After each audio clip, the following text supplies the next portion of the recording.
अब आप एक काम करो, पहली मंजिल पे लेंटर डालने की तैयारी कर लो। हाँ भाई साहब, आप बेफिक्र रहो, कल तक डल जाएगा लेंटर। चलो भैया हम शहर जा रहे हैं। चले भाई, पेट्रोल भी डलवाना है।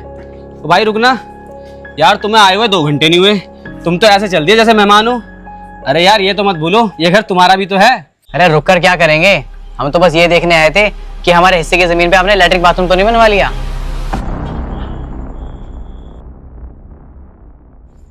और क्या, हमारे पास इतना टाइम कहाँ है, दिल्ली जैसे शहर में दुकान संभालता हूँ मैं और ये नौकरी करता है। आपकी तरह गांव में खाली नहीं बैठे हैं हम। अच्छी बात है भाई, मेरी तो यही दुआ है कि खूब तरक्की करो, खूब पैसा कमाओ। चलो अपनी भतीजी से, अपनी भाभी से तो तुम मिले नहीं, कम से कम अम्मा के साथ थोड़ा वक्त तो और बिता लो।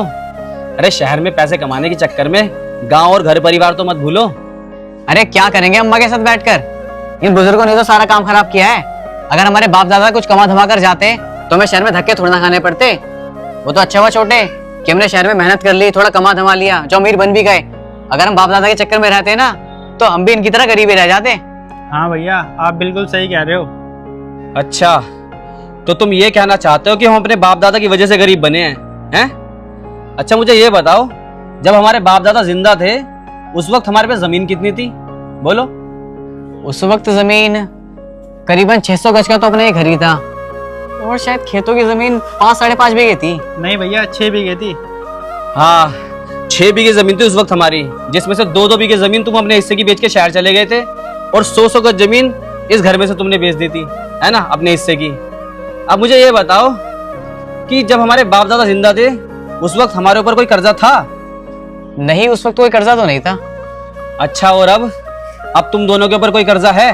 हाँ, अब थोड़ा बहुत कर्जा तो हो ही जाता है, दिल्ली जैसे शहर में काम जो जमाया है। अच्छा चलो ठीक है। अब मुझे ये बताओ, जब हमारे बाप दादा जिंदा थे तो हमारा बहुत बड़ा परिवार था, बहुत बड़ा कुनबा था, सारे चाचा ताऊ सारे भाई मिल बांट के रहते थे, है ना, याद होगा तुम्हें। हमारे घर मेहमान भी बहुत ज्यादा आते थे, है ना, तो उस वक्त हमारा खर्चा भी बहुत होता था। अब यार जैसे तुम शहर में रह रहे हो, तुम्हारे घर भी बहुत मेहमान आते होंगे, तुम्हारे घर भी बहुत खर्चा होता होगा, है ना? अरे नहीं भैया, शहर में कहाँ कोई किसी से मतलब रखता है, साल में कोई एक आध बार आ गया तो आ गया, वरना वो भी नहीं आता। तो माफ करना मेरे भाई, तुम अपने बाप दादा के जमाने में गरीब नहीं थे, तुम अब गरीब हो चुके हो। अरे उस वक्त तो हम बहुत अमीर थे, जब पूरा परिवार एक साथ मिलकर रहता था, सारे चाचा ताऊ सारे भाई एक साथ मिलकर रहते थे, हैं, इतने ज्यादा मेहमान आते थे हमारे घर, उस वक्त हम बहुत अमीर थे मेरे भाई। अब तुम गरीब हो चुके हो, अलग जाके रह रहे हो, कोई किसी से मतलब ही नहीं रखता, हैं, ये भी कोई जिंदगी है? माफ करना, बहुत ज्यादा गरीब हो चुके हो तुम।